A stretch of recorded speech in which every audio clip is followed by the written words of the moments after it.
If you think Wisconsin food is just cheese, you are only getting the first bite. Wisconsin food is dairy farms and taverns, German brats and Danish pastry, Friday fish fries, supper club relish trays, cranberry marshes, frozen custard stands, and one Green Bay stew that is as much an event as it is a meal. This is the kind of food that built the upper Midwest. Practical, social, cold weather friendly, and usually better when a whole table is eating it together. Number 9 is cooked in kettles big enough to feed a fundraiser. Number 4 takes days to make and became the official state pastry. And number 1 is so fresh that it squeaks against your teeth. These are 10 Wisconsin foods that built the Midwest. Number 10. Beer cheese soup. Beer cheese soup sounds like somebody took Wisconsin and poured it into a bowl. It has the two things outsiders already associate with the state, beer and cheese. But the reason it belongs here is not just the ingredients, it is the setting. This is pub food, tavern food, supper club food, cold night food. It is the kind of soup that makes sense after walking in from a frozen parking lot, shaking snow off your coat, and sitting down somewhere with wood paneling. A bar that has been there for decades, and a menu that does not need to explain itself. Wisconsin did not invent beer soup from nothing. Beer-based soups have much older European roots, and cheese soup has its own long history. But Wisconsin had the perfect conditions to turn the idea into a regional classic. It had dairy, it had breweries, it had German immigrant foodways, and it had long winters where a bowl of hot soup could feel less like an appetizer and more like a small rescue mission. The classic version is usually built around cheddar, beer, stock, vegetables, and enough richness to make it feel like the meal has already started before the entree arrives. Some versions are smooth, some are thicker. Some come with popcorn, pretzels, croutons, bacon, or a little extra cheese on top. Because in Wisconsin, the answer to, "Is that enough cheese?" is often, "Not yet." What makes beer cheese soup important is that it captures the state's food personality in one simple formula. Nothing about it is delicate. Nothing about it is trying to be fashionable. It is a bowl that says, "Here is beer, here is cheddar, here is warmth, sit down." That is a very Wisconsin way to begin. Number 9. Booyah. Booyah is one of those foods that sounds made up until you get close enough to northeastern Wisconsin to realize people are completely serious about it. It is a thick stew, usually made with chicken, beef, vegetables, broth, and long, slow cooking. But calling booyah a soup misses the point. In places around Green Bay and northeastern Wisconsin, booyah is not only what you eat. It is something people make for church events, fire department fundraisers, family gatherings, fairs, and community suppers. It can be cooked in enormous kettles, stirred for hours, and served to crowds. That is why booyah feels different from ordinary stew. It is food as a group project. The roots are closely tied to the Belgian-American communities of the region, especially the Walloon settlers who came to northeastern Wisconsin in the 19th century. The exact origin story is debated, and even the name is argued over. Some people connect it to the French word bouillon. Others tell local stories that sound half history and half family legend. That uncertainty is part of the charm. Booyah is not a dish that became famous because one chef wrote it down perfectly.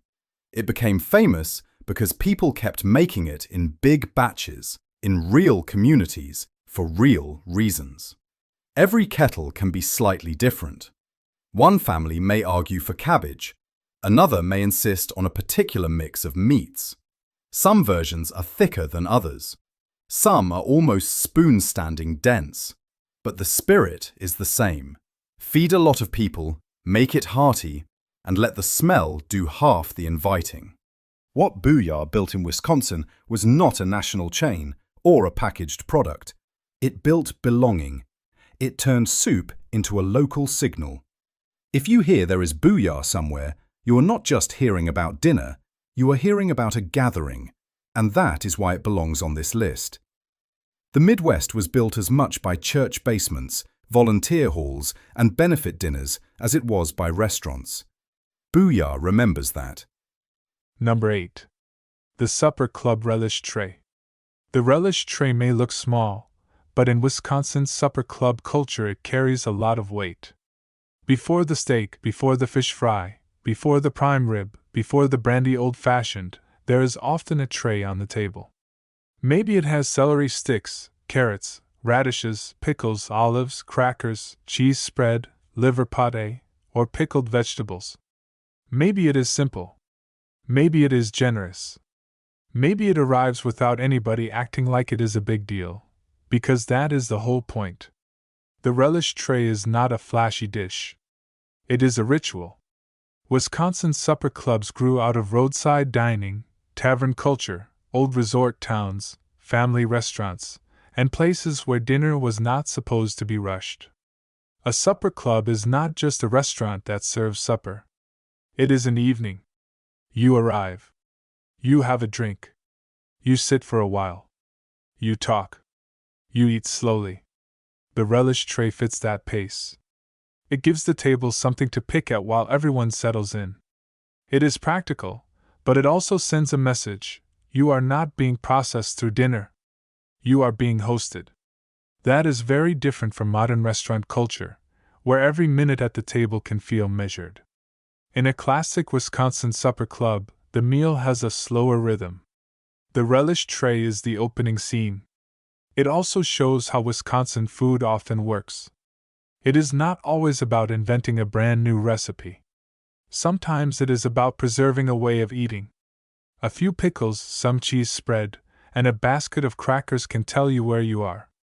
The relish tray built the Midwest by keeping dinner social.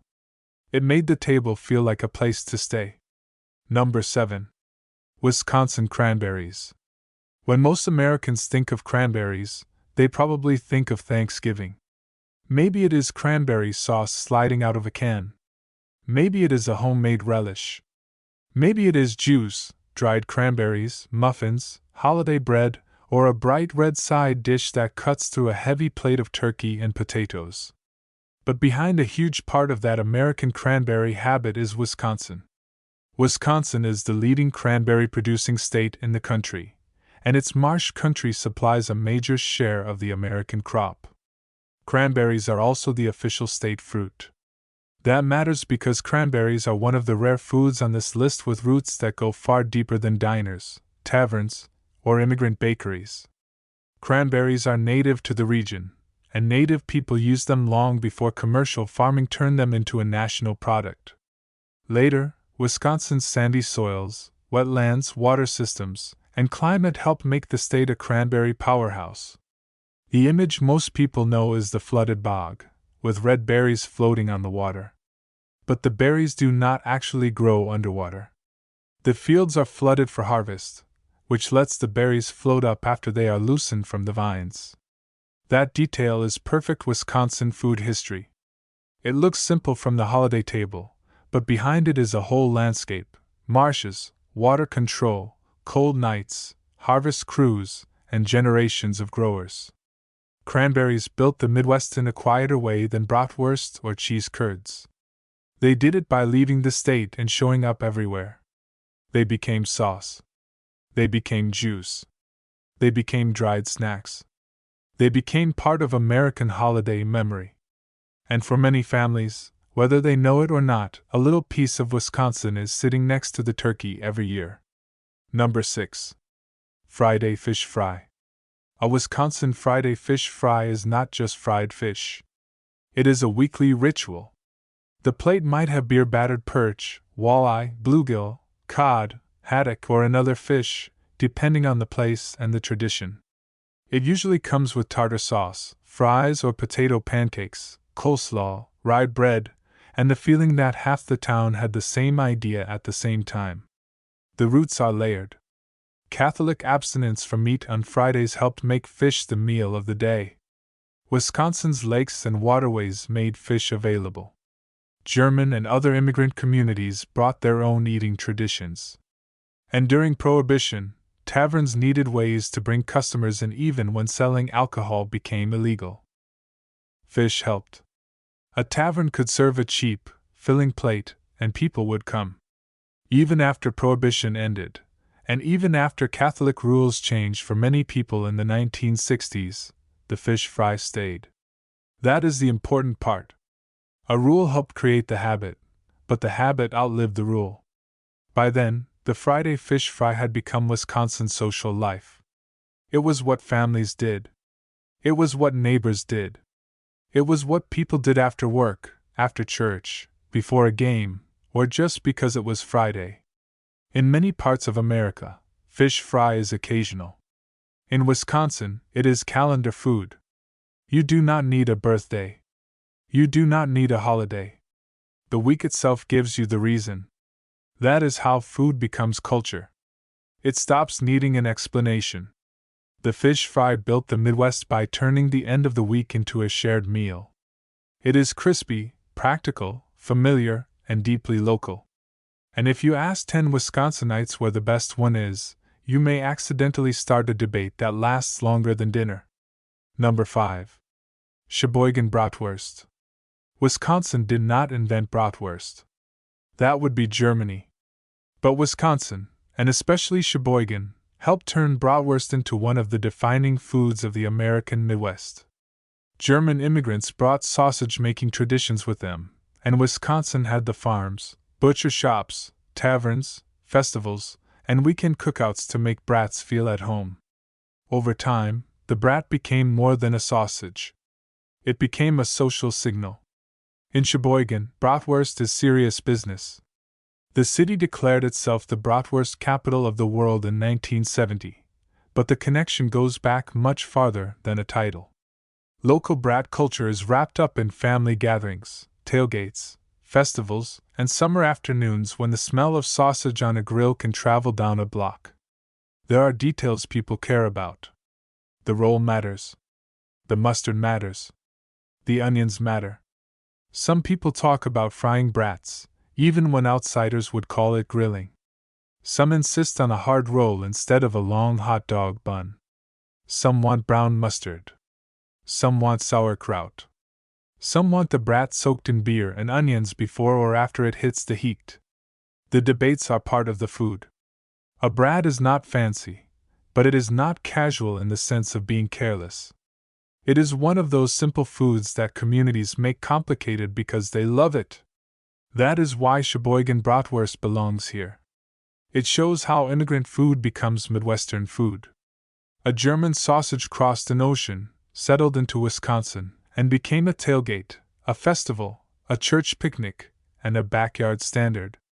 Wisconsin did not invent the brat. It gave it a home field. Number 4. Racine Kringle. Kringle is one of the best examples of Wisconsin taking an old world tradition and making it feel completely local. The pastry came with Danish immigrants, and Racine became the place in America most closely tied to it. Today, Racine is famous for kringle, and Wisconsin made it the official state pastry in 2013. That is a serious honor for something people mostly want with coffee. A classic kringle is a large oval pastry made with many thin layers of dough and butter. It can be filled with fruit, nuts, cream cheese, almond paste, or other fillings, then glazed on top. Traditional versions are labor-intensive, and Racine bakeries often describe the process as taking days from start to finish. That time matters. Kringle is not a quick sweet roll. It is a pastry built out of patience. The layers are the point. The butter is the point. The way it sits on a counter at a family gathering, cut into slices again and again as people pass through the kitchen, is also the point. Kringle became Wisconsin food because it moved from immigrant bakery case to shared American ritual. It is a gift food. A holiday food. A Sunday morning food. Someone brought one from Racine. Food. And it does something important for this list. It reminds you that Wisconsin food history is not only German and dairy. It is also Danish. It is also bakery windows, coffee tables, and recipes that crossed the Atlantic before becoming part of Midwestern life. Kringle built the Midwest by making pastry communal. You do not usually eat the whole thing alone. You slice it. You share it. You leave it out where people can wander back for one more piece. That is how a pastry becomes a state symbol. Number 3. Frozen custard. Frozen custard was not invented in Wisconsin. That is the first thing to get right. Its American story is often traced to the early 20th century, with important moments in places like Coney Island and the 1933 Chicago World's Fair. But Wisconsin, especially Milwaukee, made frozen custard into a regional identity. That is why the state gets to claim it emotionally, even if it cannot claim the first spoonful. Frozen custard is richer than ordinary ice cream because it includes egg yolks and is served fresh, dense, and smooth. The best versions have a texture that feels almost impossible if you grew up only eating hard-packed supermarket ice cream. In Milwaukee, custard stands became landmarks. Gillis opened in the late 1930s. Leon's opened in 1942. Kopp's followed in 1950. Those names are not just dessert stops. They are part of how people map the city. Frozen custard also fits Wisconsin because it is dairy turned into a habit. It is not only something you eat after dinner. It is the destination. Families go for custard. Teenagers go for custard. People argue about favorite flavors and favorite stands the way other cities argue about pizza. The daily flavor matters. The line matters. The first spoonful in summer matters. And somehow, in Wisconsin, frozen custard also makes sense when it is cold outside. That is how you know a dessert has become cultural. Weather stops being a barrier. Frozen custard built the Midwest by turning dairy into a public place. It gave neighborhoods a reason to gather around a counter, a window, a parking lot, or a stand that has been serving the same kind of joy for generations. Wisconsin may not have invented frozen custard, but Wisconsin made it feel like home. Number 2. The Butter Burger. The Butter Burger is exactly what it sounds like, and somehow still more extreme than people expect. It is a hamburger made richer with butter. Sometimes the butter is placed on the bun. Sometimes it is worked into the cooking method. Sometimes it melts over the patty until the whole sandwich tastes like Wisconsin dairy decided to join the beef business. The most famous old-school name in the story is Solly's Grill in the Milwaukee area, which dates back to 1936 and is widely recognized as a landmark of the butter burger tradition. That is the key word, tradition. The butter burger is not important because one restaurant put butter near beef one day. It is important because Wisconsin had the dairy culture to make that idea feel obvious instead of strange. In another place, a butter-topped burger might sound like a gimmick. In Wisconsin, it sounds like local logic. Butter was not a decoration. It was part of the food language. The state was already tied to milk, cream, cheese, and butter.